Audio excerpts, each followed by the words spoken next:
What's good, everybody? Minato here, back with another Shinobi Striker video. For those of you who didn't see it, I actually put up a poll asking you guys what this week's Shinobi Tactics episode will be on, and as you can probably tell by the title, Flying Raijin won. Because so many of you guys voted, instead of giving you random Shinobi Tactics episodes, I'll either start doing polls or I'll pick the most liked comment to do the Shinobi Tactics episodes on so that you guys are more involved in which jutsu will be featured in the next video. So if you're an attack type looking to confuse your foes, dodge enemy attacks, or become the next Yellow Flash, then this is definitely the video for you. However, if you don't fit into any of those categories, stick around to the end of the video because I might just say something that you didn't already know about. Today's Shinobi Tactics question is, who is your favorite user of the Flying Raijin Jutsu, Minato or Tobirama? And with that said, let's jump into today's episode of Inada's Shinobi Tactics. Flying Raijin Jutsu is an attack type technique that you learn from Minato Namikaze at training rank 1. It has a 10-second cooldown duration. Flying Raijin Jutsu's description reads, a jutsu that allows the user to teleport.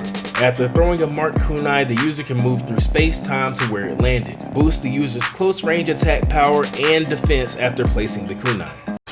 Because of Flying Raijin's description, I'm pretty sure you already have it in your head that you want to use this jutsu for flag battle. Yes, I do. There's nothing wrong with that. It's actually very game changing. So we'll go ahead and get that out of the way first and then move on to its other uses. When you put your Flying Raijin kunai down, it lasts for 10 seconds. If you're new to Shinobi Striker, just to give you a heads up, each time you kill an opponent on the opposing team in flag battle, the other team's flag gets a green marker on it. 4 markers can fit here in all. What these markers do is make it where when you stand on the enemy's flag, it takes less time for you to take it. When you have all 4 markers and stand on the enemy's base to capture the flag, you get the flag almost instantly. So when trying to use it to take an enemy's flag, the further away you put the kunai, the better. But don't forget about the jutsu's 10-second duration. The best way to take advantage of this is to go after your enemy's flag only when they have all 4 markers. The teleportation speed of Flying Raijin is usually fast enough to where you should be able to teleport back with no problem. However, when fighting against experienced players, if they see or even hear you teleport, not only will they put their guard up,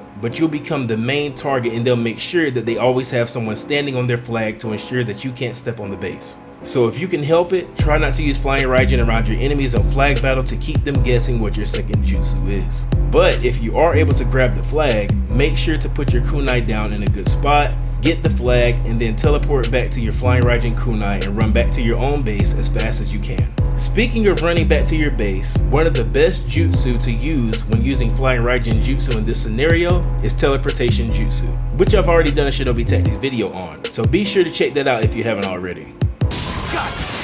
You're never gonna catch me. If you're playing with a team where multiple people want to be the flag runner, here's a tip that'll make you very useful as a support runner. This tactic is a little cold-hearted, but there's been many times where I've been able to capture the flag this way. However, you do need to have been playing the game long enough so that you know the locations that the flag usually falls in to really take advantage of this one. Instead of rushing in after the flag, let your teammates go after it. Once your teammate has the flag, if you're in a map that has places where you can watch your teammate from above, that's where you want to be. You don't want to be near your teammate. Instead, what you want to do is follow them and keep in mind of the locations the flag drops. As soon as you see the enemy start to close in on your teammate, you want to throw a Flying Raijin kunai down at your current position and then jump down to where you know the flag will drop. If your teammate drops the flag, as soon as you touch it, teleport back to your kunai. Since everyone is so far away from where you put your kunai, you should be able to turn the flag in with very few problems. You may sacrifice a teammate or 2 by doing this, but if you do it correctly, your team will instead look at you as a guardian angel. Also, just a quick note to throw out there, if your opponents know that you're running Flying Raijin, sometimes this is the best thing to do because they'll be focused on preparing for you to attempt to take the flag. Most of them don't even think you're watching from a distance, which gives your team the upper hand since the enemy's attention is split. Depending on the map you're in, Flying Raijin can make you one of the most unpredictable ninja in the game. When teleporting with Flying Raijin, your opponent's lock on you is removed, making it where you can attack from any position at any time, very similar to the Leaf Village's Yellow Flash. I'm pretty sure that everyone here who has played the game and fought in a few matches can relate to the times your teammates start rage quitting and then you're stuck in a 3v4, 2v4, or even 1v4 scenario. Well, this Shinobi tactic should help you survive a little longer when in these types of situations. It might not help you win, but if you care about your KD, then it should help you out. Quick disclaimer, this won't work if the enemy has a healer on their team or the enemy has a way to heal themselves. Placing your flying Raijin kunai down in places that aren't easily seen by your enemy can make this technique perfect for hit and run tactics, making it where you can bring your enemy's health down little by little without giving them the time to really attack you back. But remember, flying Raijin only gives a buff to your close range attacks, not your jutsu. Minato's flying Raijin level 2 is good to use in this way because your enemy won't even know where the attack came from since there's barely any visuals on the attack, and you can easily combo into it with your close range attacks. Which one of y'all kicked me? Well, Minato, what if I don't want to fight cowardly? Well, another way to take advantage of this fighting style that's a little more direct is when you're in the middle of fighting, throw down your flying Raijin kunai and lead the fight away from your kunai. Me personally, what I usually do after I place my kunai down is maneuver my opponent in a way where my kunai is always behind them. As soon as they're about to throw a jutsu or approach me in a reckless way, I teleport behind them to catch them off guard. This also works in flag battle, where once you have the flag, you can lead your enemies away from your teleport position and then teleport to get them further away from your kunai. Again, your opponent's lock is removed once you teleport, so using it in this way is not only very safe for you, but it also won't have your opponents always wondering, why are you running? Why are you running? Maybe you're more of a fighter and you want to use flying Raijin jutsu in combat. Believe it or not, flying Raijin actually isn't that bad to use in combat scenarios. The debuff it gives you definitely helps. Not only that, you can use flying Raijin while you're getting comboed. This makes it where flying Raijin acts as a secondary substitution for you. If you have the kunai placed down before your opponent catches you in a combo, you can literally teleport right out of the middle of their combo. The short cooldown of flying Raijin jutsu makes it where you can have this jutsu ready way before your substitution, even if you're using the basic substitution or high speed movement. If you're a beginner, one of the best ways to make sure you have this jutsu always ready is to throw down your flying Raijin kunai either right after you combo an opponent or after the opponent has comboed you.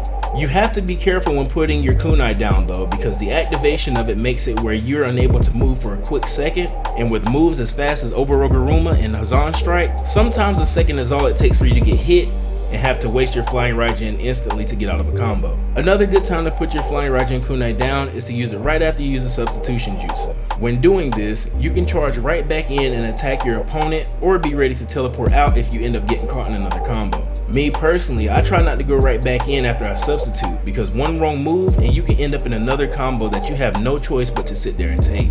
Again, what I usually do right after I place my kunai down is lead them away from the kunai or lure them into a position where my kunai is behind them so that I can teleport to it and hit them with a sneak attack. One of my favorite things to do with flying Raijin jutsu is to fake people out. What did that just mean? I'll explain a few ways that I fake people out so that you can try some of these out for yourself. One of the simplest ways of doing this is by dodging attacks. As I said before, I usually try to lure my opponent in a position where my flying Raijin kunai is behind them. However, when fighting against someone using the Hazan Strike / Demon Hunter build, I don't always have time to maneuver my opponent, so instead I'll just move back myself. If you can put a small amount of distance between yourself and your flying Raijin kunai, you should be fine. As soon as you see them get ready to launch a technique at you that you can't block or that you can't dodge, just teleport back as soon as you see the attack. Just in case you don't already know by now, this technique can also be used in midair, but you gotta be careful when doing this because sometimes you can be too high off of the ground to where your kunai won't land. When this happens, you basically just wasted your jutsu since you'll have to wait until the cooldown is over before you can throw down another kunai. It can be hard to judge your distance off of the ground, so my advice is just to keep testing to see what heights work the best for you. When I'm using flying Raijin jutsu, when a scroll is half full to appearing, I place my flying Raijin kunai right on top of it. The reason I do this is just in case the enemy attacks me and knocks me away, I can always teleport right back to that spot to try to get the scroll. This same logic also applies when you're fighting in flag or base battle. In the beginning of flag battle, sometimes I place my flying Raijin kunai down on top of my team's flag so I can go after a scroll and teleport straight back just in case the enemy goes after our flag before I reach the scroll. Do you lack jutsu or scientific ninja tools to break through sand shields? Tired of defense types putting their sand shield down to capture a base, take your flag, or even steal a scroll from you? Well, this final Shinobi tactic will definitely help you in combating these types of players. This might even make it where sand shield users will think you're the most annoying member on the team. Flying Raijin can actually break right through a sand shield. What? It's actually weird considering that jutsu that do damage, such as fireball jutsu, can't go through it, but a simple kunai can. When you're using Flying Raijin, as soon as you see them put their sand shield up, jump above them and throw your Flying Raijin kunai down inside of their sand shield and then teleport to it. Once you do, you'll be inside of the sand shield with them, and if they're alone, there's nothing they can do to kick you out of it. Although you're inside of it, if you attack, it'll still count as you're attacking the shield. So what I do in these situations is just stand there with my guard up. As long as you're on the base or flag, they can't take it from you. You can also place your Flying Raijin kunai down and wait for them to walk over your kunai, but I wouldn't advise it. If they wait until your jutsu goes into cooldown mode, there's nothing you can do. Also remember, you should only teleport once your kunai is inside of the sand shield. So only try this out after they put their sand shield up. This also works against Water Pillar, but for some reason when you teleport into it, you not only instantly take damage, but you're also thrown out the top of the Water Pillar. However, if you time it just right, you can still capture a scroll this way, but your timing has to be dead on.